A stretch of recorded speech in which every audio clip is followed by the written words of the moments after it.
বিসমিল্লাহির রহমানির রহিম।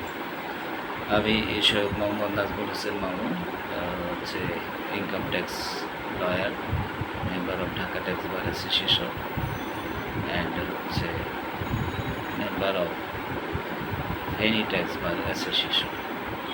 তো আজকে যে বিষয়টা নিয়ে আলোচনা করব, সমবায় সমিতির হচ্ছে কতিপয় আয়ের হচ্ছে অব্যাহতি আর কি। তো বলতেছে যে কোনো সমবায় সমিতি যদি তার হচ্ছে সমবায় সমিতি যদি কিছু কার্যক্রম হইতে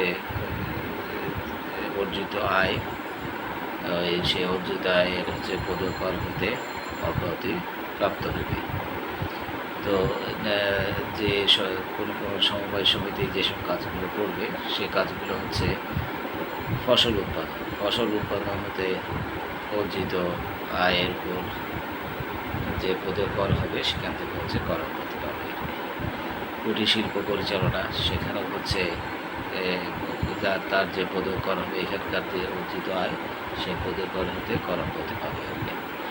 আবার বলছে ইহার সদস্যগণ কর্তৃক কৃষিজাত পণ্য বাজাতকরণে থেকে অর্জিত আয় হচ্ছে যে আয় হতে আয় হবে, যে অর্জিত আয় হবে পদকর হতে অব্যাহতি প্রাপ্ত হইবে। আবার বলতেছে যে কুটির শিল্প অর্থ হচ্ছে একটি উদ্যোগ যাহা জয়েন্ট স্টক কোম্পানি নিবন্ধন প্রাপ্ত নয়। মানে যেসব প্রতিষ্ঠান আবার হচ্ছে joint stock company, joint stock company and firm Bangladesh আর কি, ওটা হচ্ছে যারা সেখানে হচ্ছে তাদের অনেক শাখা আছে, ঢাকায় আছে, খুলনায় আছে, চট্টগ্রামে আছে, রাজশাহীতে আছে।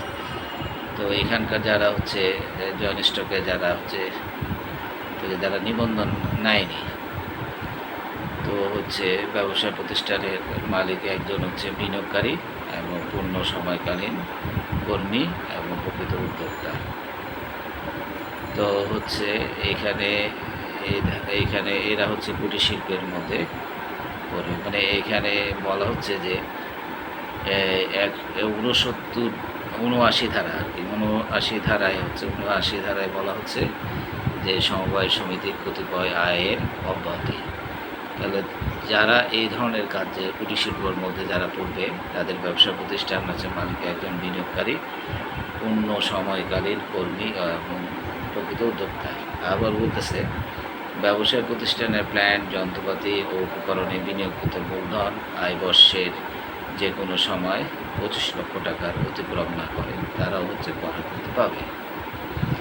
মালিক ও তাহার পরিবারের সদস্য সহ ব্যবসায় প্রতিষ্ঠানে কর্মরত শ্রমিকের সংখ্যা 15 জনের অধিক নয়। এসব প্রতিষ্ঠান হচ্ছে কীভাবে কর অব্যাহতি পাবে আর কি, অর্জিত আয়ের হচ্ছে থেকে যে পদকরের থেকে অব্যাহতি পাবে। তো আপনাদের এই সংক্ষিপ্ত আলোচনা যদি আপনাদের উপকার আসে, আমি হচ্ছে নিজেদেরকে কৃতজ্ঞ মনে করব একজন ট্যাক্সের লয়ার হিসাবে। আর যারা আমার কাছ থেকে পরামর্শ নিতে চান এবং আমার মাধ্যমে ট্যাক্সের রিটার্ন জমা দিতে চান, স্ক্রিনে আমার হচ্ছে মোবাইল নাম্বার দেওয়া থাকবে, আপনারা যোগাযোগ করবেন।